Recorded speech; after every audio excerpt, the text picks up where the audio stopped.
Dunia itu hanya 3 hari. Maka tadi, yang tercatat dulu akan sudah ada di dalam dadamu. Nah itulah catatan-catatan yang dikalungkan kembali di lehermu. Itulah yang hari ini kita sedang memerankan peran itu. Berarti kalau begitu peran hidup ini adalah kita yang memilihnya. Kita yang menulisnya. Maka ayo kita hari ini terimalah buku yang kesalahan-kesalahan kita. Maka itulah kenapa tiada nabi yang menyalahkan Allah, menyalahkan manusia. Dari Nabi Adam sampai Nabi Muhammad yang disalahkan dirinya. Kan tadi, tidak ada satupun persoalan yang datang pada diri kita, pasti itu adalah karena kita yang berbuat salah. Kitalah yang mengundang debt collector datang. Ya, itulah kata Abah kenapa Allah menciptakan lalat dan lebah. Kenapa lebah itu hanya tahu yang positif? Karena tadi, pada saat dadamu sudah positif, maka kamu adalah lebah yang siap melahirkan madu, yang menjadikan makanan yang bermanfaat. Bermanfaat buat petani karena kau membantu penyerbukan. Lain dengan lalat. Walaupun dia hinggap di bunga, dia malah mengotori bunga itu sehingga gagal untuk menjadi buah. Dan dia tidak tahu kebaikan lalat itu. Yang dia tahu adalah kotoran. Maka disinilah kita sebagai lalat ataukah kita sebagai lebah. Tadi semua ya. Nah, lalat adalah perlambang tubuh. Sementara lebah perlambang ruhmu, jiwamu. Yang selalu mencari kebaikan. Karena ruh itu sebenarnya tidak mengerti yang buruk. Tadi semua ya. Dia itu ditakdirkan seolah-olah dia pada dasarnya dia adalah merupakan hakikat lurus itu sendiri, ruh itu kebenaran itu sendiri. Maka ini sahabat yang harus dipahami. Maka kalau kita ini sebenarnya tubuh kita ini sudah bisa menjadi, kalau sudah ada pada tempatnya, maka tubuh kita ini akan selalu mencari tempat berkah. Makanya lebah itu begitu terbang dia tahu di mana bunga berada. Sahabat, percaya. Ya, tapi kamu pun walaupun berdoa kayak apa, terus meminta kayak apa, tapi kalau sebagai lalat terus kamu akan digeretnya. Sungut yang ada pada lalat itu akan membawamu pada pada kotoran, pada masalah, pada problem, pada kesusahan. Itulah yang harus kita rubah hari ini.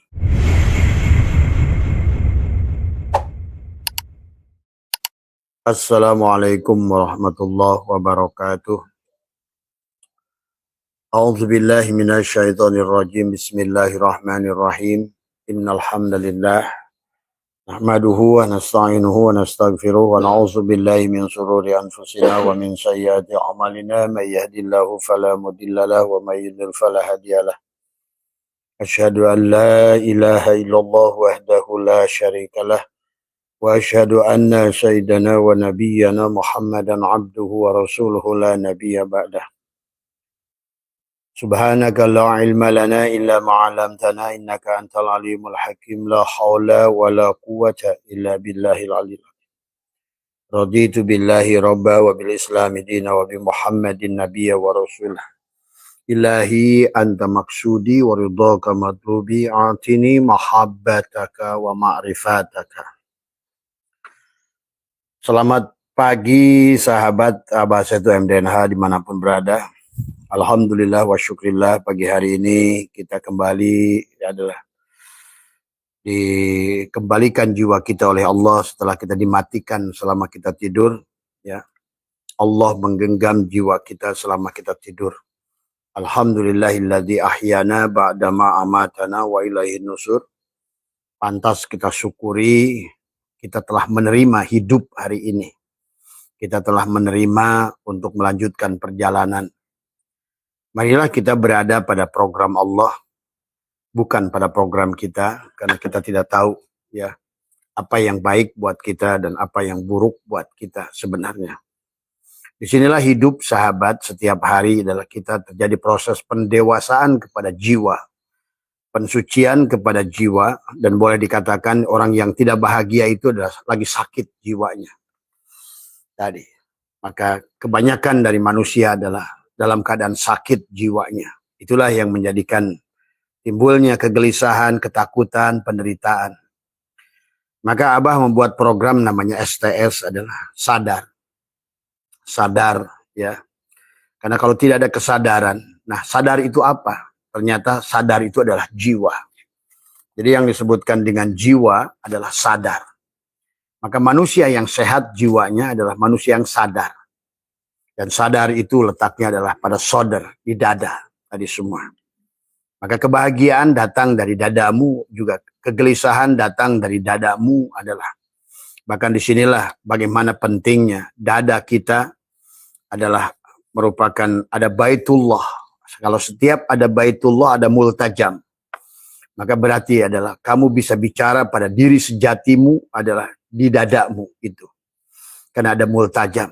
Tadi semua. Multajam adalah merupakan corong. Kalau di Ka'bah sana adalah merupakan Ka'bah syariat adalah ada corong untuk bicara, ya. Tapi yang sebenar-benarnya bicara dengan Tuhan, ya. Karena Tuhanmu adalah yang meliputi dirimu, inna rabbaka ahata binnas. Maka bicaranya bukan pada keluar diri. Maka seharusnya bicara adalah belajar melatih bagaimana meningkatkan kesadaran itu adalah dengan bicara pada diri. Abah sudah ajarkan bagaimana cara kita bicara pada diri. Adalah dengan menekuk lidah, merapatkan gigi, menahan nafas, dan disitulah kita bicara. Maka sebenarnya ketidakbahagiaan hari ini adalah takdir yang kau buat, adalah juga kodok yang kau buat. Maka segala apa yang wujud, yang muncul pada tubuh ini sebetulnya adalah akibat perbuatan sangkaan kita. Nah inilah yang harus kita barangkali sekarang belajar untuk bicara ke dalam diri. Bicara pada sejatinya diri dan sekaligus menghapuskan sangkaan-sangkaan yang pernah kita buat sebelumnya. Dan sekaligus adalah mencatatkan, menuliskan, menorehkan adalah apa yang menjadikan catatan yang baik yang kita harus rubah hari ini. Maka itulah yang disebut dengan pembersihan jiwa, bersih daripada kemelekatan yang ada, apalagi kalau yang melekat itu yang salah. Maka disinilah manusia hari ini adalah sakit jiwanya karena dia adalah tidak menyadari bahwa sesungguhnya adalah dia telah menarik hal-hal yang buruk dalam hidupnya. Maka marilah jangan kita menjadi perantara dan juga jadi orang tua. Jangan jadi ayah, ibu yang menelangsarakan anak dengan sangkaan dirimu. Maka itulah Allah ingatkan dalam Al-Quran. Sesungguhnya setiap bayi yang lahir itu dalam keadaan suci. Demikian pula disusul oleh hadis baginda Nabi. Kullu mauludin yuladu alal fitrah. Setiap bayi itu dalam keadaan suci. Allah menyebutkan adalah kertas putih. Maka orang tualah yang menuliskan, menorehkan catatan-catatan buruk adalah kepada anaknya sendiri. Ucapan-ucapan orang tua yang salah adalah membuat anak kita sulit. Dan catatan ucapan-ucapan yang salah juga yang membuat orang tuanya juga sulit tadi semua. Ya.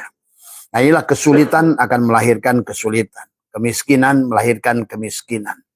Anggapan-anggapan yang salah itu sebenarnya bisa kita bersihkan pada jiwa kita. Dengan bicara pada multajam diri.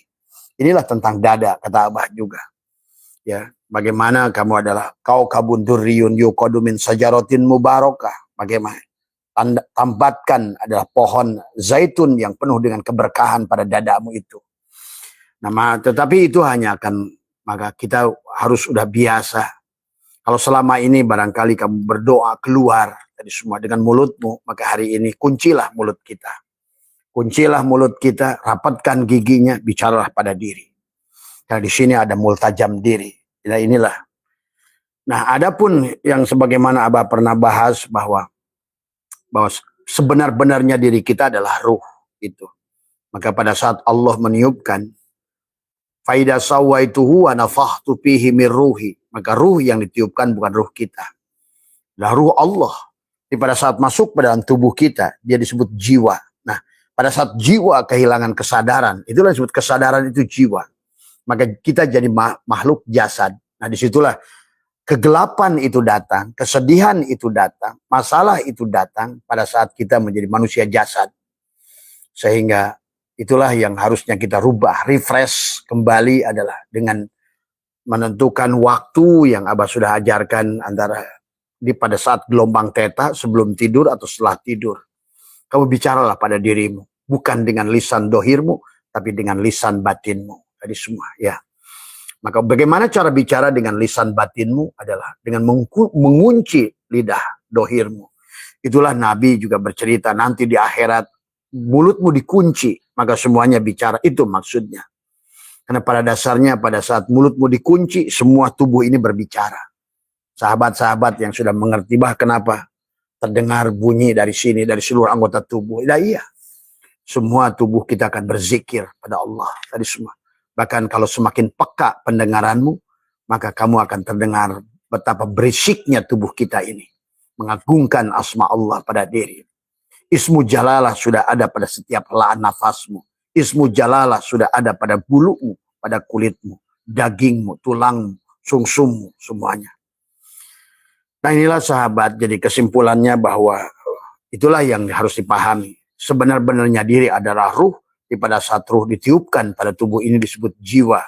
Pada saat jiwa itu sudah meliputi seluruh tubuh, dia disebut nyawa. Maka apakah nyawa yang kita gunakan hidup sehari-hari ini adalah penuh dengan ketenangan, kedamaian? Itu adalah tergantung daripada catatan yang kau sangkakan. Yang pertama adalah, yang kedua tergantung daripada apa yang dicatatkan orang tua pada dirimu. Dengan menganggap kita ini orang susah, kita ini orang miskin, kita ini orang kecil, kita ini orang gagal. Nah itulah catatan-catatan buruk yang kau torehkan sendiri, akhirnya adalah menjadikan, kan semua yang tadi kata Abah, segalanya ada dari dadamu, tapi kemudian apa yang ada pada dadamu menjadi apa, menjadi pikiranmu. Karena pikiran itu adalah supir tadi semua, ya. Maka pikiranmu akan membawamu kepada apa yang sudah disangkakan pada dadamu ini. Akan muncul adalah beritanya dengan saraf sensorik, motorik, dengan kepada kalammu. Maka orang-orang yang menderita itu akan selalu mengeluh, mulutnya itu bicara sini, bicara situ, bicara situ. Ini gambaran jiwa yang mengeluh akan dibawa kepada pikiran, pikiran maka dilontarkanlah beritanya lewat mulut. Maka disitulah sebetulnya kamu sedang mencatatkan penderitaan itu. Kau akan mendapatkan apa yang kau sangkakan itu. Disitulah maksud surat Yasin, inna nahnu nuhyil mauta wa naktubu ma qaddamu wa asarahum wa kulla syai'in ahsainahu fi imamin mubin. Maka disitulah ada catatan-catatan yang kau torehkan dalam dadamu. Manusia kehilangan kesadaran pada saat dia dari makhluk jasad tadi semua, ya. Karena jasad ini pada dasarnya mati. Al-kaunu kulluhu zulmatun. Semua kaun itu adalah zulumat, mati tadi semua. Ya. Maka disinilah sahabat semua, konsep STS adalah bagaimana mengembalikan pada kesadaran. Mengembalikan kepada kesadaran adalah tadi sebagaimana hukum bejana Archimedes, pada saat kamu memindahkan air dari satu bejana ke bejana lain, maka disinilah kita harus memindahkan daripada bejana itu ada, kalau bahasa tasawufnya takhali. Cabutlah catatan-catatan buruk yang pernah kita torehkan, karena dia akan menjadi takdir kepadamu dengan helaan nafasmu itu. Disinilah barangkali yang banyak kita tidak mengerti bagaimana nafas. Kenapa baginda Nabi bicara tentang nafas? Kenapa Allah bicara tentang nufus, nafas, anfas, tanafas? Kenapa juga para mereka spiritual adalah bagaimana belajar mengatur nafas? Bagaimana Shaolin belajar mengatur nafas? Bagaimana adalah mereka yoga mengatur nafas? Karena pada dasarnya tentang nafas itulah tadi semua. Maka inilah sahabat, pada pagi hari ini Abah memberi judul STS 40, belajar berbicara pada diri. Nah, ada tahapan-tahapan yang harus kita lewati. Yang pertama adalah kantongnya, cangkang si jiwa ini harus kita mandi dengan benar. Maka Abah sudah ajarkan dalam mandi bagaimana pada saat mandi adalah membacakan pada air Bismillahirrahmanirrahim, nurullah, nurul rabbi bihaqi nur Muhammad. Atau Bismillah, ya Rahman, ya Wadud, ya Wadud, ya Wadud 7 kali pada air itu. Bacakanlah Fatihah. Karena kita ingin mensucikan dulu yang paling luar. Karena yang disebut aku 4 itu. Sebetulnya aku tetap 1. Tapi istilah mereka mengatakan kan seolah-olah karena ada jasad, ada hati, ada ruh, ada sir. Maka ada aku 4, aku 3, aku 2, aku 1. Ketidakbahagiaan itu datang muncul dari aku 4. Aku jasad, aku yang gelisah, aku yang ketakutan. Aku yang tidak mau mati, aku yang tidak mau berpisah. Nah itulah, tidak mau berpisah dengan hartanya, tidak mau berpisah dengan kehidupan ini. Karena ini adalah aku palsu. Maka ada aku palsu, ada aku yang sejati. Maka Abah suka ajarkan syariat belajar membenahi tubuh. Tarekat belajar mengenali diri. Hakikat belajar berserah diri. Kenapa berserah diri? Tadi kayak hukum Archimedes. Pada saat air dipindahkan pada bejana berhubungan sebelah, maka air itu kosong. Maka air sebelah akan berisi sejumlah ruangan yang ditinggalkan pada ruang sebelahnya. Maka sebenarnya hukum Archimedes, Allah mengajarkan kepada kita, kamu sebagai apa? Gitu. Sebagai badankah atau sebagai jiwakah, sebagai ruhkah? Maka itulah perjalanan manusia memiliki 3, Sirot, Torik, dan Sabil. Tadi disinilah letak ketidakbahagiaan, letak masalah pada saat kamu ada pada sisi terluar. Karena sisi terluar adalah merupakan bagian yang paling mudah terkena kotoran. Tadi semua. Maka itulah mandinya guyurkan la ilaha illallah pada hatimu, sucikan tubuhku. Allah, Allah, tadi sucikanlah hatiku. Sucikan jiwaku. Mandi 9. 3, ucapan la ilaha illallah untuk mensucikan tubuhmu supaya tubuhmu mulai ridho. Tadi semua ya. Kemudian masuklah ke dalamnya mengatakan Allah, Allah pada hatimu, dari zikir ma'ghaflatin masuk pada zikir ma'yaqdotin, masuk pada zikir ma'khudurin pada posisi ruh tadi semua ya. Maka itulah ya sahabat, maka belajar bicara pada diri, menghapuskan catatan-catatan yang pernah kita torehkan, atau barangkali menghapuskan catatan yang sudah ditanamkan oleh orang tua kita pada diri kita. Kamu sudah mendengar dari kecil, maka orang-orang yang susah ini akan melahirkan susah, karena terkadang orang tua nggak paham. Kita ini orang miskin, nah itu udah tercatat satu dalam dadamu itu. Kita ini orang susah, tercatat pula di situ. Maka setiap ucapan itu itulah kenapa ada hukum hipnoterapi. Maka yang disebutkan dengan hipnotis, mengatakan ucapan yang berturut-turut pada jiwamu, maka dia akan menjadi kenyataan, sahabat.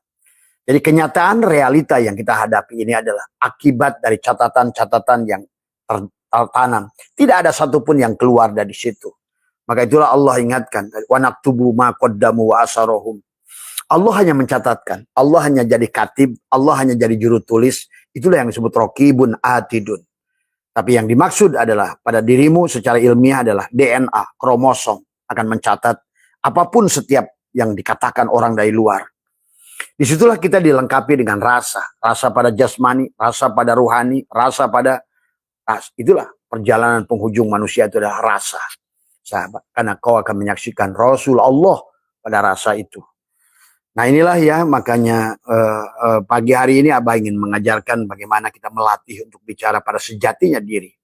Bicara pada sejatinya diri, dimultajam diri di dadamu ini adalah dengan menengok dua ke latifah kolbimu, ada 2 jari di bawah susu kirimu, adalah dengan memejamkan mata, kau bicaralah di sini. Kau tahan nafas, kemudian disitulah kau rubah catatan buruk-buruk yang lalu, hapuskan.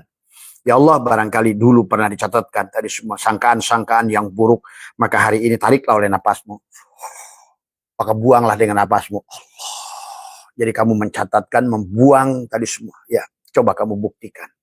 Jangankan dia datang berubah nasibmu, tetapi bahkan sudah mulai setelah engkau lepaskan, maka dia sudah, kenapa aku jadi ringan hari ini? Kenapa aku sekarang menjadi rileks? Nah itulah sadar. Pada saat sadar akan muncul tenang, pada saat tenang akan muncul senang. Jadi kalau kita mencari senang, datangnya adalah harus dari tenang. Itulah yang disebut ya ayyatuhan nafsul mutmainnah, itu jiwa yang tenang. Tapi jiwa yang tenang itu adalah datang dari jiwa yang sadar, sahabat. Dan yang disebut sadar itu adalah jiwa. Yang disebut tidak sadar itu boleh aja diartikan tubuh. Jadi tubuh itu tidak sadar. Jiwa itulah yang sadar. Ya, maka pahami di sini sesungguhnya. Maka biasakan bicara pada diri supaya serahkan. Gantilah maka di situ takhalli, tahalli, tajalli. Takhalli, maka cabutlah dari catatan-catatan buruk yang sudah tertanam dalam memori pikiran kita. Yang setiap hari kita wujudkan dalam napas kita. Maka sebetulnya dalam surat Yasin, kenapa Yasin disebut qalbul Quran, Fatihah umul Quran? Karena semuanya adalah seolah-olah Yasin itu qalbul Quran, itu dadamu itu. Tadi semua ya. Maka kata Abah juga, kenapa Maryam bisa bahagia? Kenapa Maryam bisa mendapatkan? Kan dia mengerti bahwa sesungguhnya disinilah letak multajam yang dia bisa bicara dengan Tuhannya. Sampai Nabi Zakaria pun bingung, kenapa Maryam selalu tersedia hidangan, apapun yang dia inginkan. Karena dia sudah menjadikan dadanya sod tadi semua ya, dia disinilah.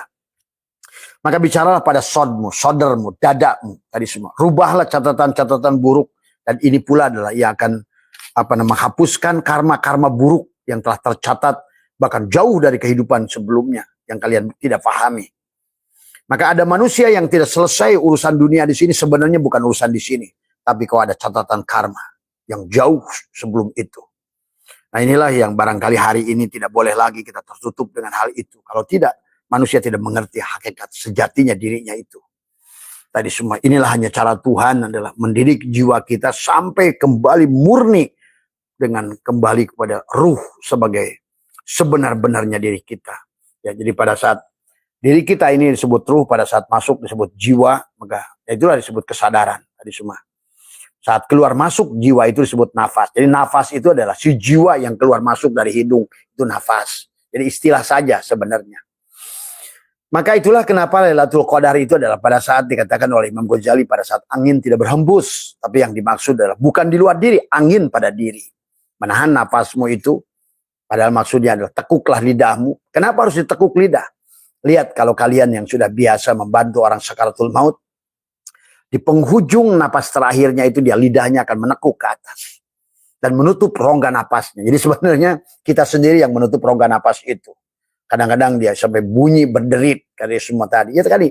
Jadi ya kalau kalian kalau yang ternganga mulutnya itu kelihatan lidahnya itu pas penghujungnya itu ujung lidah itu kembali ke belakang nutup lubang. Jadi mati itu cuma itu sebenarnya gitu kan tadi. Ijroil itu sebenarnya. Cuma kamu tertipu dengan nama saja. Padahal sebenarnya ya hanya tentang napasmu itu. Maka pada saat orang sudah keluar napas yang terakhir itu disebut menghembuskan napas yang terakhir itu sahabat. Nah itu seharusnya dilatih oleh kita dalam kehidupan ini. Supaya kita adalah pada saat keluar napas yang terakhir itu dalam keadaan ridho, dalam keadaan tenang, dalam keadaan sadar, dalam keadaan bahagia. Dan hanya orang bahagia yang akan bahagia. Ingat itu. Ya. Dan selama kita masih makhluk-makhluk yang mengeluh, makhluk-makhluk yang susah, maka dia tidak akan bahagia. Lihat kitab Dakwaikul Akbar. Tadi semua ya.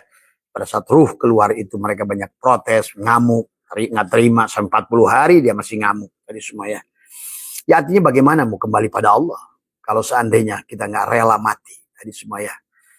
Maka itu ya sahabat, jadi tentang bagaimana berbicara pada diri adalah di waktu tertentu khususkan berbicara dengan Allah di multajam Allah di dadamu itu.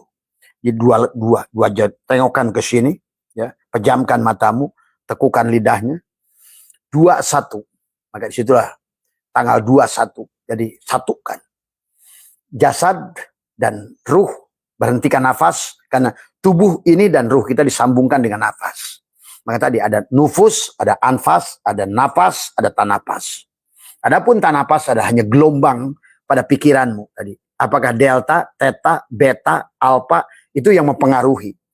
Maka tadi nasib itu tergantung daripada perbuatan, perbuatan dari ucapan, ucapan tergantung pada pikiran, pikiran tergantung pada dadamu.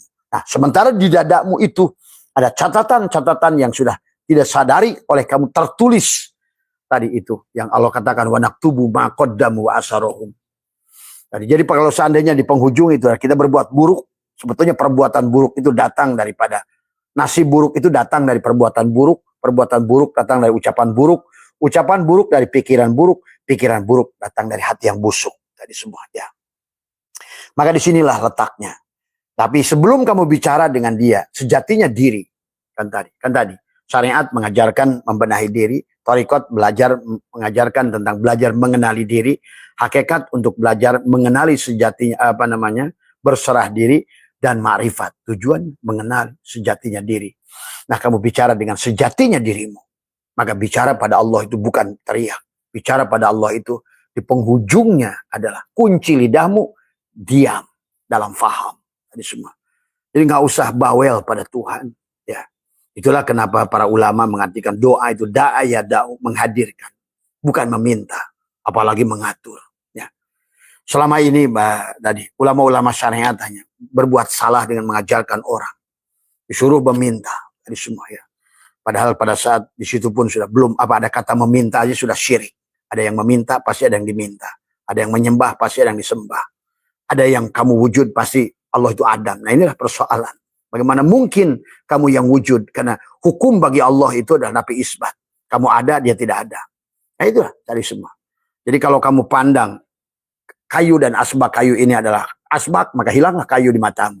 Jadi kalau kau pandang kayu, hilanglah asbak itu di matamu. Maka di situ persoalannya, setipis itu. Maka mari kita sadari tentang jiwa dan sucikan jiwa tadi semua adalah.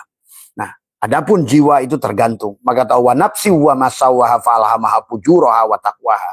Sementara jiwa itu memiliki dua potensi. Maka jiwa itu masih berbondal-bandul, dia ke kanan, ke kiri, ke kanan, ke kiri. Maka jiwa itu selalu mencari-cari apa yang dia inginkan dan menolak apa yang dia tidak inginkan. Karena jiwa terkoneksi dengan tubuh.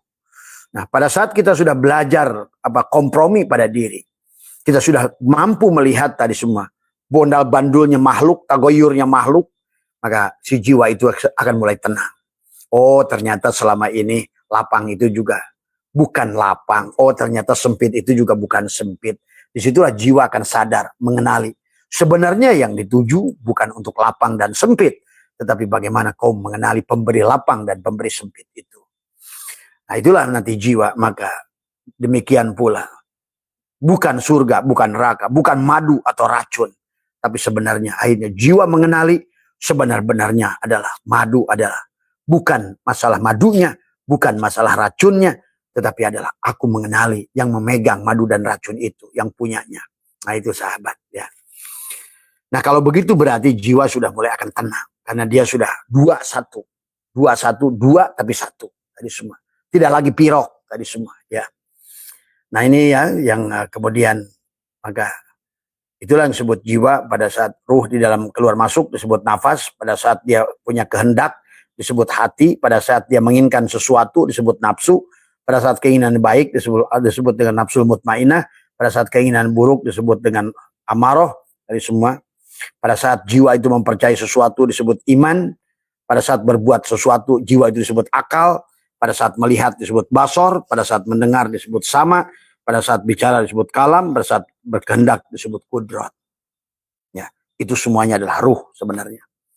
Nah, tapi pada martabat jiwa tadi semua dia akan maka wa nafsi wa masawaha falhamaha fujuraha wa taqwaha. Nah, maka sahabat, maka ya, cara melatihnya adalah ayo hapuskan reposisi, repressing, catatan-catatan yang tadi pada saat kita kelahiran. Kenapa?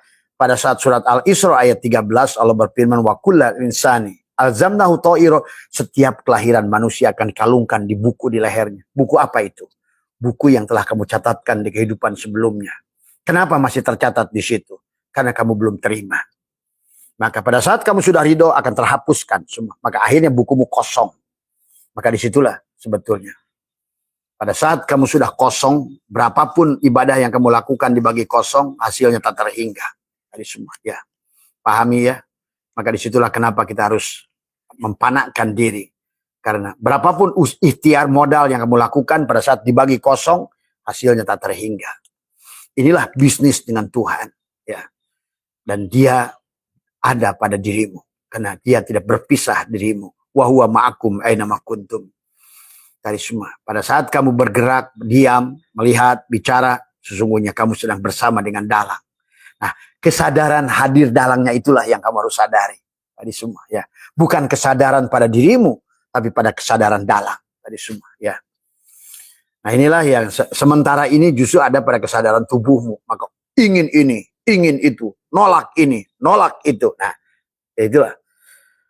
Maka yang harus kita latih ya sahabat semua. Maka dijelaskan juga dalam kitab Sirajul Thalibin yang udah pernah bahas tentang Nabi Isa pernah berkata ya tentang ad-dunya salah satu ayyamin. Dunia itu hanya 3 hari.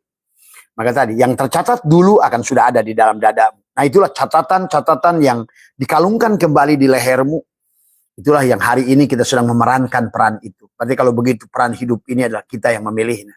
Kita yang menulisnya. Maka ayo kita hari ini terimalah buku yang kesalahan-kesalahan kita. Nah, itulah kenapa tiada nabi yang menyalahkan Allah, menyalahkan manusia. Dari Nabi Adam sampai Nabi Muhammad yang disalahkan dirinya. Kan tadi tidak ada satupun persoalan yang datang pada diri kita. Pasti itu adalah karena kita yang berbuat salah. Kitalah yang mengundang debt collector datang. Ya. Itulah kata Abah kenapa Allah menciptakan lalat dan lebah. Kenapa lebah itu hanya tahu yang positif? Karena tadi pada saat dadamu sudah positif, maka kamu adalah lebah yang siap melahirkan madu, yang menjadikan makanan yang bermanfaat. bermanfaat buat petani karena kau membantu penyerbukan. Lain dengan lalat. Walaupun dia hinggap di bunga, dia malah mengotori bunga itu sehingga gagal untuk menjadi buah. Dan dia tidak tahu kebaikan lalat itu. Yang dia tahu adalah kotoran. Maka disinilah kita sebagai lalat ataukah kita sebagai lebah. Tadi semua ya. Nah, lalat adalah perlambang tubuh. Sementara lebah perlambang ruhmu, jiwamu. Yang selalu mencari kebaikan. Karena ruh itu sebenarnya tidak mengerti yang buruk. Tadi semua ya. Dia itu ditakdirkan seolah-olah dia pada dasarnya dia adalah merupakan hakikat lurus itu sendiri. Ruh itu. Kebenaran itu sendiri. Maka ini sahabat yang harus dipahami.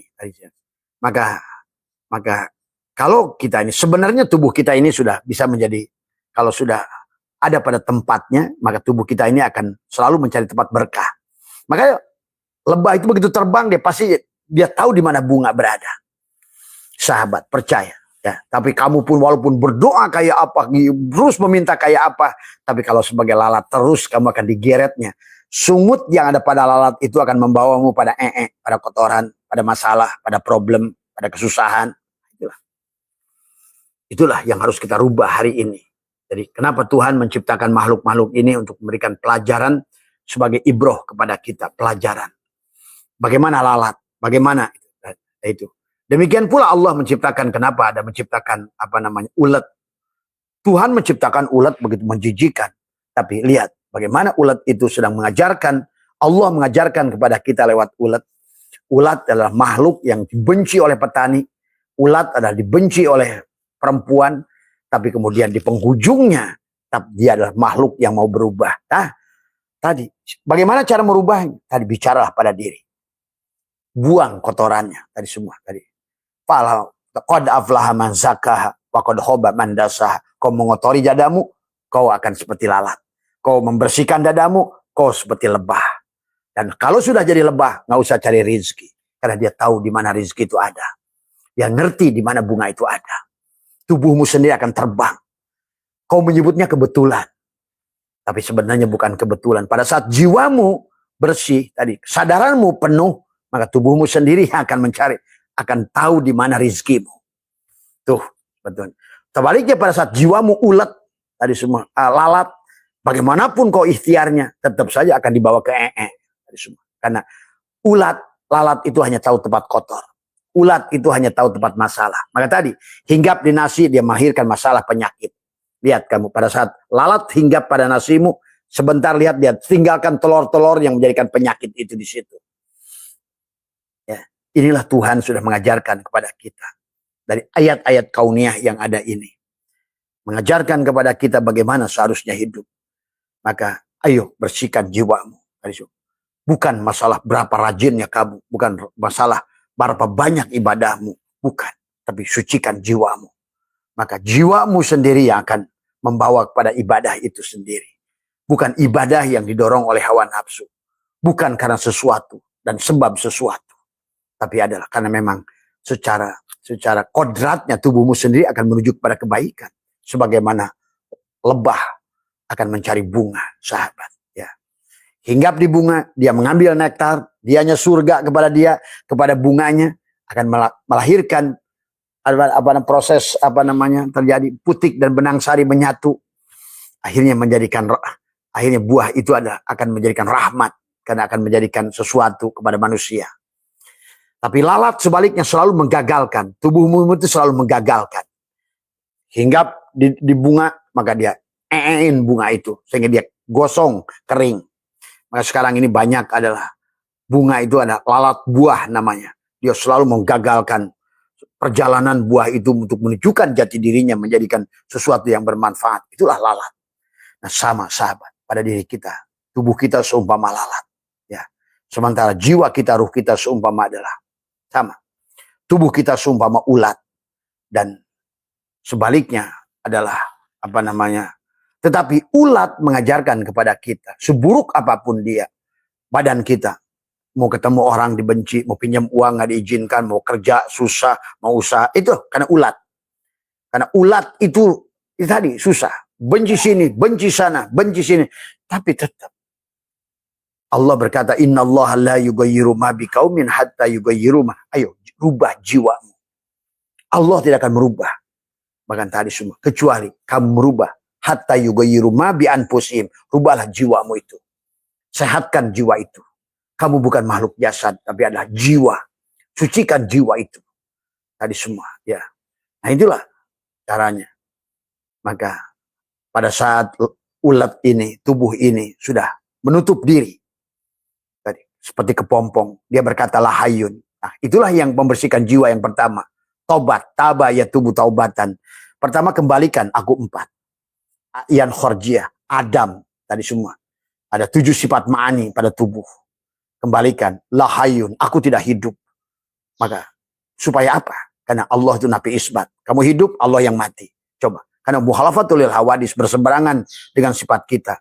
Sekarang kamu tadi, orang yang ingin mensucikan jiwanya, ayolah, ridho pada Allah. Raditu billahi robbah.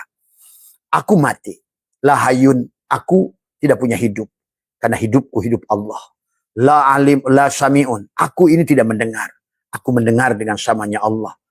La mutakallimun. Aku ini bisu. Tapi aku bicara dengan kalamnya Allah. Tadi. Kemudian la basyirun. Aku ini buta. Tapi aku melihat dengan basarnya Allah. La qadirun, la muridun. Aku tidak berkuasa. Aku tidak berkehendak. Nah, berarti kamu sekarang sudah menjadi kepompong sekarang, sudah menapikan. Maka tadi, ulet walaupun dibenci kayak apa sekalipun dia kholwat. Dia bergantung pada satu tali, dia tutup matanya, kakinya. Lihat pada kepompong itu udah nggak ada lagi. Yang kelihatan menyebalkannya dia tutup tadi semua. Dia ihram tadi semua. Itulah kenapa harus ada ihram. Ihram, setelah ihram barulah mi'raj, setelah mi'raj, munajat, barulah tubadil. Maka nanti pada hari tertentu, pada hari di mana hari adalah al-yauma akmal, pada hari Allah telah menyempurnakan kamu gitu loh. Maka kamu akan berubah, bukan lagi ulat, tapi kupu-kupu yang indah. Yang tadinya dibenci, sekarang dieluk-elukan. Yang tadinya dibenci, sekarang dikejar-kejar gadis, dikejar-kejar perempuan tua, dikejar-kejar petani karena indahnya. Semua orang suka pada dirimu. Sekarang adalah orang belum diminta aja sudah memberi. Sekarang orang belum minta tolong aja sudah menolong. Sekarang orang nggak ada lagi istilah cari modal. Apa modal? Siapa bilang kita usaha itu perlu modal? Nggak ada. Siti Hajar nggak ada pakai modal. Padahal di atas batu yang dicari air. Itu sebetulnya karena manusia tidak paham. Kenapa cari air? Apa itu jam-jam itu? Tadi. Dan Allah mengumpamakan bahwa air itu rizki. Kenapa? Istaghfiru rabbakum innahu kana ghafaro yursilis sama tuh. Yursilis sama alaikum midroro. Karena air itu perlambang rizki. Maka tadi. Cuma kalau orang baca Quran, kalau air aja gitu kan. Inilah karena ketidakmampuan tadi semua ya. Istilah-istilah Tuhan yang begitu nyata dalam isyarah pada kita. Nah, jadi itu ya sahabat. Jadi pada saat kita ulat itu adalah walaupun seburuk apapun sebelumnya yang sudah taba ya tubuh taubatan, yang sudah membunuh dirinya tadi semua. Itulah yang dikatakan Musa kepada Allah, ya Allah, kaumku ini sudah berbuat dolim. Pada saat sepeninggalanku bertemu dengan engkau, malah dia ngikutin si Samiri. Dia menyembah ada sapi dari emas. Nah inilah, manusia menganggap tubuhnya sapi emas. Selalu dia tidak boleh dihina, tidak merasa menjaga harga diri. Mana dirimu itu? Misalnya kamu punya harga. Tidak ada. Tadi semua. Sakit dihina, sakit dijelekan, sakit coba. Karena kamu adalah tidak mengerti siapa dirimu. Sahabat, karena bagaimanapun kau menjaga dirimu selama tubuhmu adalah ulat, tetap dibenci. Ya. Tapi walaupun kamu tidak usah cerita, bodoh amat dengan orang menjelekan, selama kamu lebah, kamu akan menghasilkan madu tetap. Menjadi makhluk yang bermanfaat buat makhluk. Ya. Pahami sahabat ayat-ayat kauniyah itu. Allah mengajarkan begitu banyak dari segala perkara di alam ini. Maka kata Allah, sanurihim ayatina fil afaq. Semua ya. Kamu yang tidak mengerti alam ini, kamu pun tidak akan mengerti Quran, ayat Qur'annya. Jadi semua itu hari ini. Orang nafsirkan Quran lempeng saja. Sehingga tidak berdampak Quran itu pada kehidupan. Bahkan maaf ya, tapi Quran bukannya hidupnya penuh ruhama ubainahum, saling membenci, saling apa, bahkan ya. Kalian tontonlah sendiri hari ini. Mereka yang merasa bangga dengan jago Quran, tapi tubuhnya adalah ulat. Tapi tubuhnya adalah ular tadi semua. Ya, karena tadi nggak usah teriak-teriak, ya Allah jadikan aku, nggak usah, rubah saja. Karena tadi kata Allah, aku tidak akan merubah sampai kamu yang merubah. Tadi Bohlam 5 watt teriak-teriak sama PLN, kata PLN, aku tidak akan merubah. Karena kalau aku berikan cahayamu melebihi batas kemampuanmu, kau akan putus. Nah inilah manusia ini sekarang cari cahaya, tapi dia wattnya tidak disesuaikan. Tadi semua, ya cari duit, wattnya tidak disesuaikan. Akhirnya nyemplunglah tadi semua. Akhirnya yang jadi polisi dibui, yang jadi tentara dibui, yang jadi pengusaha dibui. Jadi, akhirnya karena dia memaksakan apa yang bukan batas kemampuannya. Dan disitulah Allah menyuruh kita merubah jiwa kita. Ya, sesuaikan. Dan Allah sudah ajarkan lewat ulat, lewat kupu-kupu. Akhirnya tadi, bahwa kita bisa menjadi kupu-kupu yang indah. Yang tadinya ngerayap dari daun ke daun.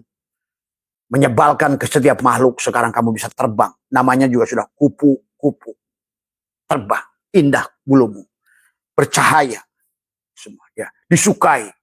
Disukai petani. Disukai gadis. Disukai. Maka seolah-olah alam ini sudah merahmatimu. Alam ini sudah berbahagia kepada dirimu. Itulah. Walaupun dia sebelumnya. Artinya apa? Jangan sampai kita ini menjadi umatnya tadi. Nabi Musa, kata Samiri. Yang menyembah patung emas. Tadi semua. Ini tubuhnya patung emas kita. Yang selalu merasa ini gua. Itu patung emas. Inilah sapi betina dari emas. Yang kamu bangga-banggakan itu. Nanti kamu akan menjadi saksi hidupmu. Betapa inilah penyebab kerusakan segala jiwamu itu. Makanya, marilah kita rubah paradigmanya. Dan juga mari kita sucikan jiwanya. Dan marilah kita satukan dohiron wa batinan. 2 satu. Jasad dan ruh satukan. Dengan bagaimana? Dengan berhenti bernapas. Tahan nafas. Tadi semuanya. Dan berkatalah pada multajam hatimu. Tadi. Nah, ini yang harus Abang kasih disclaimernya sengaja panjang. Supaya bisa dimengerti. Itulah kenapa ulat itu hebat. Walaupun dibenci, jelek, tapi di penghujungnya di kupu-kupu. Tapi ada makhluk yang lain. Sebagaimana tadi Allah ciptakan 2 yang satu adalah lebah yang selalu mencari yang positif. Mencari kebaikan. Dan selalu bermanfaat dimanapun dia berhenti. Manfaat. Sebaliknya lalat adalah selalu yang dicari adalah keburukan. Karena dia tidak mengerti yang namanya baik. Sungutnya itu hanya tahu negatif saja. Maka di otak lalat begitu keluar dari kandangnya dia kasih yang dicari. Tapi begitu lebah, begitu keluar dari kandangnya yang dicari adalah bunga. Tuh, orientasi orang pada saat jiwanya sudah suci maka dia akan mencari kebaikan itu sendiri. Tubuhnya akan digeret pada kebaikan itu sendiri. Ya sahabat. Ya. Tapi ular lihat, puasanya lebih lama dari ulat. Ulat itu hanya 17 hari sampai 40 hari dia berubah jadi kupu-kupu. Kholwat 40 hari, berubah jadi kupu-kupu.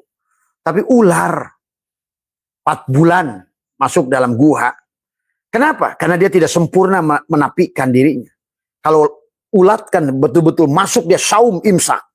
Nggak kelihatan mulutnya, nggak kelihatan kakinya, nggak kelihatan bulunya, nggak kelihatan matanya. Menggantung jadi kepompong dia. Betul-betul dia. Kayak seperti ketupat, laku kang papat. Tadi semua udah kayak menggantung begitu. Maka dia sudah laku kang papat. Dia sudah lebar, labur, lebur, luber. Itulah kepompong. Tadi semua ya. Tapi ular, diam. Matanya masih kelihatan. Kulitnya masih kelihatan. Hidungnya masih kelihatan. Tadi, orang yang beribadah tapi dirinya masih ada. Sia-sia kayak ular tadi. Merasa dia sudah baik. Saya udah holwat kok. Tapi begitu kulitnya ganti tetap ular. Tadi semua. Maka tidak berubah, tetap saja ular. Begitu keluar, kembali lagi menyebalkan. Tadi semua. Nah jangan sampai Allah sudah nyindir kita ini dengan ulet dan ular. Saumnya ular ada saum yang gagal. Tapi saumnya ulat ada saum yang berhasil. Tapi harus totalitas. La hayyun, la ilmun, la sami'un, la basirun, la qadirun, la muridun, la mutakalimun. La maujudun bihaqilallah. Dia pasrah. Tawakaltu ala Allah. Bergantung pada tali. Begitu dia selesai holwatnya, terbanglah dia menjadi kupu-kupu yang indah. Sahabat. Ya. Alam mengajarkan kepada kita banyak hal. Tadi semua. Maka itulah umat Nabi Musa, Allah berkata kepada umat Nabi Musa, katakan wahai Musa, wahai qala Musa ya qaumi innakum dolamtum anfusakum bittikhadikumul ijlah fatubu ila bari'ikum. Hei, wahai, kali kata, hei umatku, kata Musa, kamu sudah dolim, kau mentuhankan tubuhmu, kau jadikan tubuhmu lah ilah itu. Tadi semua, maka hari ini bunuhlah dirimu. Tadi innakum dolamtum anfusakum bittikhadikum fatubu ila, tobat, kembalilah. Kamu itu bukan jasad, tapi kamu itu adalah jiwa, dan kembalilah pada ruh. Itu sujudlah pada ruh, karena kamu itu adalah ruh sebenarnya yang sekarang sudah jadi manusia jasad. Tadi semua, ya. Maka paktulu anfusakum, bunuhlah dirimu. Kenapa Allah suruh bunuh? Karena selama kamu ada, dia tidak ada. Itu masalahnya, sahabat. Kenapa? Yang namanya semua ibadah itu, ma'rifat pada Allah itu belajar memfanakan diri. Tadi semua, ya. Tadi malam Abah sudah ajarkan tentang mati tabi'i, mati syiri, mati hissi. Tadi semua, bagaimana? Nah, sekarang masih ada 15 menit dalam prakteknya. Dalam prakteknya harus kita pahami. Yang pertama, karena musuh kita ada selalu la hijabaka illa biwujud. Inilah musuh kita, tubuh kita sendiri. Yang menghalangi keberhasilanmu, tubuhmu sendiri. Yang menghalangi kebahagiaanmu, tubuhmu sendiri. Nah, apakah tubuh ini tidak berhak dengan kebahagiaan? Berhak. Nah, inilah kesalahannya. Pada orang yang bertasawuf membenci dunia supaya udah, nah ini salah lagi. Tadi semua. Bukan di situ letaknya. Dari awal pun. Maka kenapa ada bahasa id? Id itu ada, yaudu ada. Kembalikan dulu ruhnya. Nanti tubuhmu akan otomatis ayyada yu'ayyidu, akan pesta sendiri. Bukan kamu yang mencari, tapi semesta yang akan mencarimu. Maka tadi Abah ngobrol dengan Mas Budi. Kata Abah nggak percaya duit, nggak pernah mikirin duit. Biarin duit mikirin Abah. Tadi semua. Si Dadang banyak mikirin duit melulu. Harusnya biarin duit mikirin kamu. Jangan mikirin duit. Tadi semua. Karena kita ini adalah jenderal, ingat itu. Kita ini jenderal, dan selain kita ini adalah kopral tadi semua. Ya, jangan kita kayak Sambo. Apa tuh Dang? Aduh, dia di situ. Aduh, tinggal tadi semua. Ini kucing ampun, cana keluar. Ya kayaknya. Oh merujul itu. Hah? Aduh. Tadi semua. Nyanak lapwe tadi semua. Ya. Jadi pada dasarnya itu ya sahabat. Jadi pada saat pagi, dan pada saat gelombang theta, kapan itu di waktu pagi atau di bangun tidur. Karena biasanya bangun tidur itu adalah sebetulnya jarak terdekat kita. Kenapa? Karena kita tidak lagi dikuasai, kita tidak dikuasai oleh keadaan jasad. Jasad kita sedang rileks tadi semua, ya. Pada saat jasad kita sedang dalam keadaan rileks, ya. Dan bersihkan heladang rada bau, ya. Dalam keadaan rileks, maka sesungguhnya disitulah ruh kita akan hidup. Tadi Nabi isbat. Jasad yang dohir tadi semua. Harusnya Kang jangan lap itu cuma buat dapur. Atau buat piring itu mah. Aduh, juragan. Ya. Nah, itu aja tarik dulu pakai itu. Ya. Iya. Iya. Jadi nanti pakai pelan aja, pakai pelan. Jadi kalau jasad yang dominan, maka ruh yang karena Nabi isbat semua. Ya, padahal seharusnya jasad bahagia, ruh bahagia seharusnya. Maka tadi harus kawinkan dohir dan batin tadi semua. Jadi itu ya, jadi mandinya dibenarkan, kemudian bacakan pada makannya selalu adalah pandang sebagai Nur Muhammad. Jadi bukan lagi hanya sebatas makanan, Bismillahirrahmanirrahim, nurullah, nurul rabbi, rubahlah makanan. Itu kan tadi, makanan, minuman. Kamu lihat profesor Jepang itu kan sudah melakukan uji coba. Pada saat makanan itu dikatakan nama Allah, ya, atau nama Yesus sekalipun, tapi dia akan berubah menjadi kristal yang kuat. Tadi katakan kata-kata yang baik. Itulah kenapa baginda Nabi menggunakan media air dari dulu. Yang pertama adalah pada saat adalah Abu Bakar dalam keadaan guha dipatuk ular kakinya, maka Nabi menggunakan lidahnya, menggunakan air liurnya. Inilah karena memang air itulah sumber hidup. Maka kau bisa katakan pada air. Kenapa mandi itu kau katakan Bismillahirrahmanirrahim? Karena air itu bukan air lagi. Sekarang air itu bisa menjadi obat kepada dirimu. Demikian pula pada saat kita sebelum minum. Katakan Bismillahirrahmanirrahim, nurullah, nurul Rabbi bihaqi nur Muhammad. Atau bisa juga baca Bismillahirrahmanirrahim, Bismillahirrahmanirrahim, Bismillahirrahmanirrahim, Bismillahirrahmanirrahim. Pandang. Maka air itu menjadi rahmat pada tubuh kita. Ya. Nah, Abah sudah menjelaskan kemarin tentang kenapa kita harus baca bismillah tadi semua. Kata bismillah itu akan merubah sesuatu yang tadinya buruk menjadi baik semuanya. Maka kemarin juga Abah sudah bahas hukum bismillah, kecuali dalam hukum fikih, dalam pandangan fuqaha, baca bismillah itu ada yang haram kepada perkara yang haram, ada yang makruh kepada perkara yang makruh, tapi ada yang wajib kepada perkara yang wajib, sahabat. Ya, disinilah yang harus kita pandang. Jadi dalam waktu tertentu, pada saat kesadaran kamu adalah jasadnya sedang rileks. Nah, itulah kenapa. Pada saat jasad sedang rileks, itulah kau berkata pada di multajam di sini, di Ka'bah. Qalbul mu'min baitullah. Setiap baitullah ada multajam. Maka kau bicaralah pada sejatinya dirimu. Dengan lidah ditekuk, maka kau katakan. Yang pertama adalah mencabut dulu.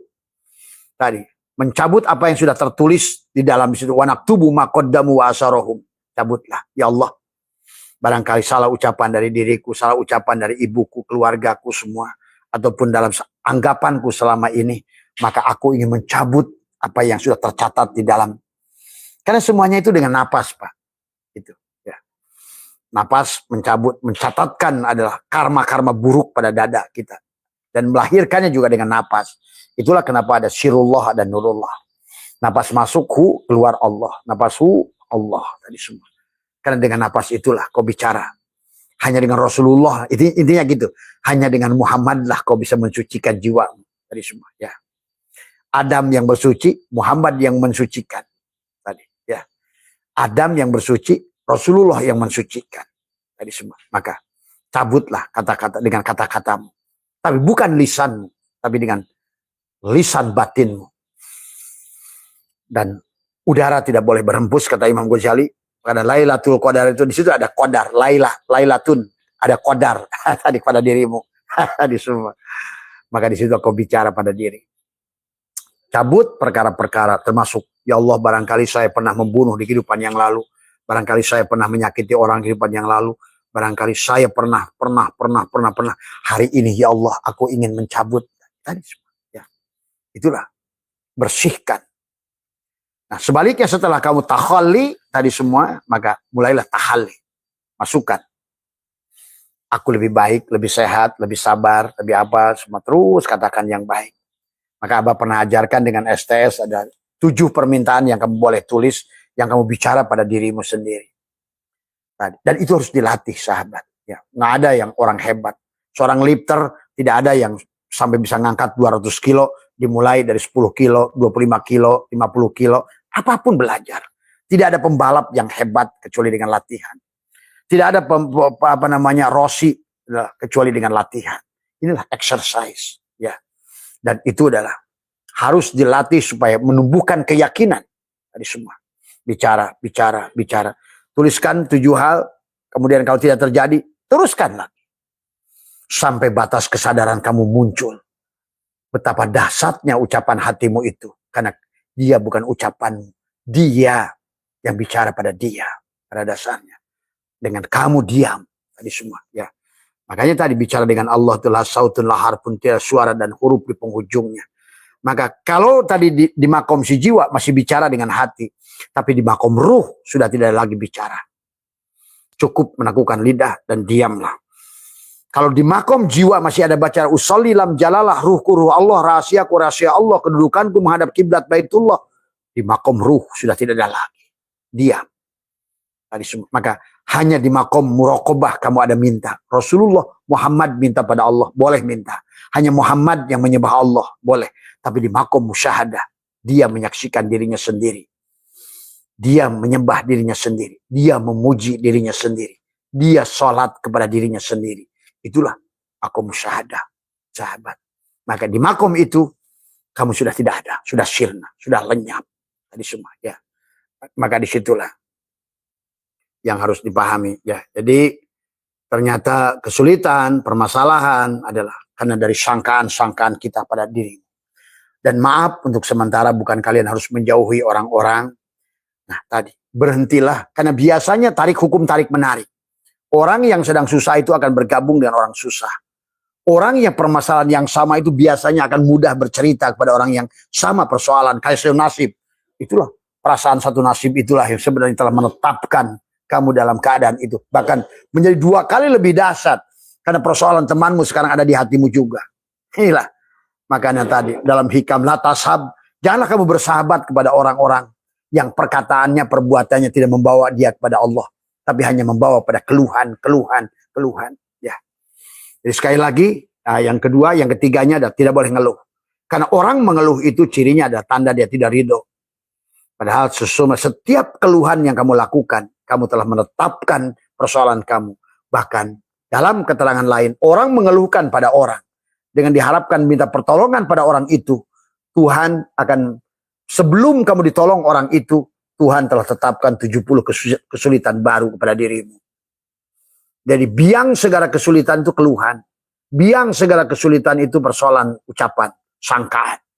Maka dengan duduk di waktu tertentu, maka pilihlah waktu yang terbaik bersama Allah. Rindukan Allah. Kata, aku rindu padamu, ya Allah.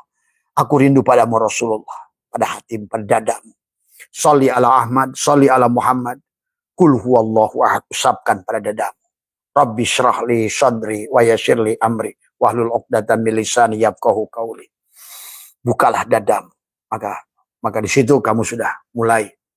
Terus catatkan yang baik, cabut yang buruk, tetapkan yang baik. Cabut yang buruk, tahali. Nanti dia tajali.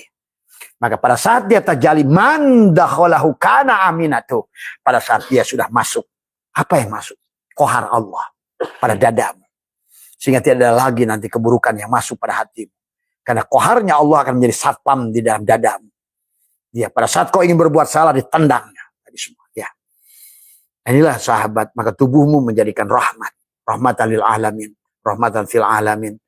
Maka semua udara meresponmu, menyambutmu, tanah bahagia pada saat kau injak, air dia bahagia pada saat kau minum, api demikian, laut demikian, karena engkau adalah sudah menjadi khalifah. Engkaulah penyatu dari semuanya, karena engkaulah tanah, engkaulah air, engkaulah api, dan engkaulah udara. Engkaulah kerajaan Tuhan itu, dan engkaulah sekarang kerajaan. Kul a'udzu birabbin nas. Kamu sudah jadi Rabbin nas, Malikin nas. Kamulah sekarang rajanya itu. Ilahin nas. Tuh, bahkan tadi. Sekarang sudah bebas min syarril waswasil khannas. Minal jinnati wan nas. Kau sudah melahirkan huruf shin di akhir perjalanan hidupmu. Karena kau sekarang sudah jadi Muhammad. Tuh. Ya. Maka awalnya tadi waktu jadi ulat Adam, sekarang kau jadi Muhammad. Awalnya waktu masih jadi tadi kotor adalah kita ini adalah ular, itu adalah Adam, sekarang kau jadi Muhammad. Pada tubuhmu sudah syidik, amanah, tabligh, patonah. Sekarang kau adalah Islam yang sudah muslim. Jangan kau kira ngaku Islam itu Islam. Nabi Ibrahim hampir 100 tahun sampai pada derajat la syarikalahu wa bidzalika umirtu wa ana awwalul muslimin. Nabi Musa pada usia hampir 90 tahun, pada saat barulah dia mengatakan subhanaka tubtu ilaika wa ana awwalul mu'minin. Iman itu ada awalnya, Islam juga ada awalnya. Maka disitulah sesungguhnya yang harus kita pahami. Maka sekarang Islam yang sudah jadi muslim, kamu iman yang sudah jadi mukmin, kamu adalah tempat sujud, tubuhmu sudah jadi masjid. Dan itulah innama ya'muru masajidallah. Kau sudah menjadikan Baitul Aqsa pada dadamu, Baitul Muharram pada perutmu, Baitul Makmur pada kepalamu. Kau adalah masajidallah. Tadi semua ya. Itulah sahabat ya, mari kita semuanya hidup berproses tadi semua. Yang penting yang itu aja, latih dulu bicara pada diri. Ya, bukan dengan lisan dohirmu, tapi dengan lisan batinmu. Tadi semua. Dengan menekuk lidah, merapatkan gigi, tapi jangan lupa ojo lali mandinya. Karena tadi, terus sucikan jiwaku. Ya Allah, sucikan badanku. Ya Allah sucikan hatiku, ya Allah sucikan jiwaku. Karena sebelum 3 lapis tadi disucikan, kau tidak akan bertemu pada lapisan yang terakhir. Aku yang sejati. La ilaha illallah, la ilaha illallah, la ilaha illa anta. Barulah kamu akan ketemu dengan la ilaha illallah. Akulah Allah. Innani anallah. Akulah Allah itu. Innani anallah. La ilaha illa ana. Fa'budni wa aqimis salat li dzikri. Tuh. Maka sekarang dia sudah menjadi zikr. Zikr itu nama Tuhan. Dia sudah zikir. Tubuhnya jadi zikir. Ya tadi. Kalau tubuhnya sudah zikir, tadi dikatakan oleh Syai'illah, pada saat tubuh kamu membutuhkan uang, maka zikir itu akan mendatangkan uang. Pada saat tubuh kamu adalah penyakit, maka zikir itu akan mendatangkan kesembuhan. Pada saat tubuh kamu sudah menjadi zikir, maka sesungguhnya pada saat kamu adalah takut, maka datanglah rasa aman. Maka zikir itu adalah tergantung kepada si penzikir. Tadi semua, ya. Jadi itulah sahabat, ya. Tadi semua. Jadi nggak usah mengharapkan apa-apa dalam prosesnya. Pada saat kau sudah menjadi tubuhmu az-zikr, maka kau akan dipanggil Yasin. Tuh. Ya. Kenapa dipanggil ya? Karena sudah sampai kepada derajat tadi al-yakin kamu. Tadi semua. Bukan hanya sebatas ilmu yakin. Naik pada ainul yakin. Kenapa pada ilmu yakin? Karena kau sudah melihat. Karena ilmu yakin ini tadi adalah sudah sampai pada hakul yakin. Di penghujungnya adalah berarti sudah sampai pada panggilan Allah. Ya. Nah, tubuhmu menjadi shin. Ya, shin. Semua ya. Maka inilah awal kebahagiaan daripada setiap makhluk. Tadi semua ya. Pada saat dia sudah dipanggil Yasin. Toha. Tadi semua ya. Jadi itu ya sahabat, jadi ayo latih terus tadi semua, bukan dengan tahajud, bukan dengan duha, bahkan bukan dengan Quran, maaf, itu bukan jelek. Tapi pada saat tidak tersambung, untuk apa? Semua ya. Siapa yang beramal itu? Itu yang sing penting. Bagi Tuhan itu tadi, nggak peduli dengan berapa sholat. Sampai ada hadis, naumul alimi khairun min ibadati jahil. Tidurnya orang berilmu. Yang mana yang berilmu itu? Yang sudah sadar pada jiwanya. Yang sudah mengerti jiwanya. Sudah ngerti urepe dari semua ya. Sudah ngerti hidupnya sendiri dari semua ya. Dan ternyata Abah menyaksikan. Itulah kenapa sekarang ini banyak orang Islam sholat tapi nggak sholat. Tapi banyak orang Buddha nggak sholat tapi sholat. Ingat itu. Banyak orang Islam sholat tapi nggak sholat. Banyak orang Hindu nggak sholat tapi sholat. Banyak orang Islam sholat, tapi orang Eropa nggak sholat, tapi kenyataannya mereka. Itulah kenapa negara paling bahagia. Sampai 20 itu ada di Eropa. Semua. Berarti mereka itulah paling Islam sebenarnya. Karena ujung-ujungnya Islam itu bahagia. Aslama, salimah, selamat, bahagia, manfaat, indah. Itulah sorga dari semua. Ya. Kenapa? Karena kita salah mengartikan kata sholat itu sendiri. Maka Qurannya mengatakan adalah akimis sholat. Akim itulah. Fi'lun amrilnya akim. Kita sudah menyadari. Berarti. Sadar pada urip. Sadar pada nafas. Hadirkan Allah. Maka tadi Nabi bersabda. La tasyiwa ibadah illa bima'rifatil ma'bud. Tidak sah ibadah. Kecuali kamu kenal kepada yang disembah. La sholata illa bihuduril qalbi. Tiada sholat yang tidak hadir. Tadi pada saat bohlam itu tidak hadir setrum. Dia tidak nyala. Kulkas itu pada saat tidak ada hadir setrum, dia tidak jadi es. Magicom itu pada saat tidak ada hadir setrum, beras tetap beras. Nah inilah, pada saat kamu tidak hadir Allah, sholatmu juga nol, puasamu nol, umrohmu nol. Karena bukan perbuatanmu itu yang menjadikan sesuatu, tapi hadirnya dia. Inilah yang harus dipahami. Maka hari ini adalah Sabtu. Apakah isbat hari ini? Kalau tidak isbat hari ini berarti kemarin Jumatnya tidak jam'u. Walaupun kamu sholat Jumat. Sholat Jumat tapi pirok. Gitu. Jumat tapi tidak jam'u. Akhirnya besok tidak akan ahad. Tadi semua. Ahad itu silakan Isnin, Selasa. Tadi apa? Rubah, Khomis, Jam'ut, Jumat. Tadi semua. Sibuk sholat Jumatnya meramai di mana-mana. Tapi pirok. Nah inilah kenapa jadi karena salah kaprah. Ritualnya jalan tapi spiritualnya tidak ada. Terus mau apa? Apakah kamu menyolokkan magicom itu membuat hiasan doang nyolok begitu? Enggak, karena kamu harapkan nasi. Bukan karena nasi yang kamu harapkan itu. Tapi nasi itu hanya akan terjadi kalau magicom itu adalah tersambung hudur bersama setrum. Tadi semua. Apakah kamu beli HP itu hanya buat hiasan doang? Tidak. Kamu harus terkoneksi supaya kamu bisa komunikasi. Nah, sama aja kayak kamu sholat puasa kan. Terus apakah sholat kamu itu hanya sholat? Itulah kenapa inna sholata tanha anil fahsyai wal munkar. Bahkan katakan wa'mur ahlaka bis sholat wastabir alaihi la narzuka rizqa. Kata Allah, aku tidak nyuruh cari rizki, aku nyuruh sholat. Tapi sholat kamu adalah masih sholatnya anak ingusan. Itulah persoalan. Masih belajar olahraga doang begitu. Tapi nggak sadar nggak sholat. Tadi semua. Si Jack mah udah sholat. Ayo rubah ibadahmu, rubah tadi semua. Karena sekarang ini sudah Indonesia ini udah luluh lantak tadi semua. Ya, 1.000 triliun dipakai judi online tadi semua. Bahkan yang judi online-nya juga di pondok-pondok. Karena tadi sholat yang tidak sholat. Dan Nabi sudah berkata banyak orang sholat tapi tidak sholat. Banyak orang saum tapi iftar. Tapi ada orang nggak sholat tapi sholat kata Nabi. Coba. Hari ini nampak di mata Abah itu semua. Tadi semua. Ya. Mari kita rubah paradigmanya. Harusnya memang sholat ya sholat. Makanya sholat sebelum sholat, sholat dalam sholat, tetap sholat setelah sholat. Jadi sekali lagi, mari kita belajar memahami sholat dalam makna luas semua. Ya.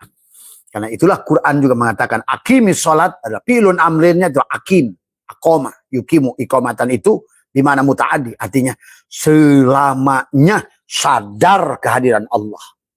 Maka selama sadar kehadiran Allah, maka kau apapun yang kamu lakukan sholat. Semua. Masak ibu-ibumu sholat. Ngegosoknya sholat. Sholat itu tadi tersambung. Sadar. Tadi semua. Ya. Ini sholat tapi nggak sadar. Ya berarti pirok. Tadi semua. Maka Allah mengancam. Fawailul lil musholin. Celaka. Nah ini dah. Tadi ya. Ayo kita rubah. Karena kita adalah disuruh oleh Allah merubah. Tadi semua. Ya. Tapi merubahnya bukan tambah banyak sholatnya sampai jidatnya hitam. Tadi semua. Bukan ke situ lagi. Bukan nambah rakaatnya. Nggak ada hubungannya sama sekali. Tadi semua. Tadi. Maka kata Abah. Berapapun angka ibadahmu. Kalau seandainya dibagi berapapun. Maka hasilnya nggak seberapa. Tapi berapapun ibadah kamu. Bahkan minus dibagi kosong. Matikan, fanakan dirimu. Hasilnya tak terhingga. Tadi semua. Coba. Berapapun ibadah kamu yang melakukannya Allah besar. Itulah makanya dalam hikam. Sungguh tidak sedikit orang yang beramal sedikit. Tapi dia sudah fana. Allah lah yang. Itu sahabat. Maka kenapa perang Badar menang? Karena. Wa ma romaita id romaita walakin Allah romah. Nabi bersandar pada Allah. Pada saat perang Uhud. Nabi dan sahabat bersandar pada pasukan. Tadi semua. Bahkan sebagian pada ghanimah. Karena merasa pasukannya sudah komplit. Perangnya di Madinah. Wah menang ini. Kenyataan kalah. Situlah. Siapa yang kau sandari. Ya. Itu saja sahabat. Sehat semua. Tadi semua ya. Buat teman-teman yang insya Allah malam hari ini kita melaksanakan sholawat nariyah. Dan Abah hanya batasi ada 80 saja. 2 grup malam ini. Jadi buat teman-teman tadi yang WA. Kalau belum daftar. Nggak usah ikut dulu tadi semua ya. Nanti silakan daftar lagi. Karena sholawat nariyah itu penting dengan dzikir ya. Karena sholawat itu tentang tubuhmu. Yang bahagia itu tubuhmu. Sementara tubuhmu nolak terus. Walaupun kamu paksa usaha cari duit, tapi tetap saja tubuhmu nolak karena kamu belum Muhammad. Nah itu masalahnya. Ya. Ayo luruskan sholawatnya, luruskan dzikirnya, luruskan segalanya pada Allah tadi semua. Sekali lagi terima kasih yang bicara tidak lebih arif, yang tidak bicara lebih tidak alim. Kita sama-sama saling mengingatkan, menggunakan. Tapi insya Allah, Abah ini makhluk udah mati. Dan semua ya. Sudah mati, tidak punya apa-apa, tidak bisa apa-apa, tidak tahu apa-apa, sudah kosong. Terima kasih. Wallahul muwaffiq ila aqwamit thoriq wa minkum. Assalamualaikum warahmatullahi wabarakatuh.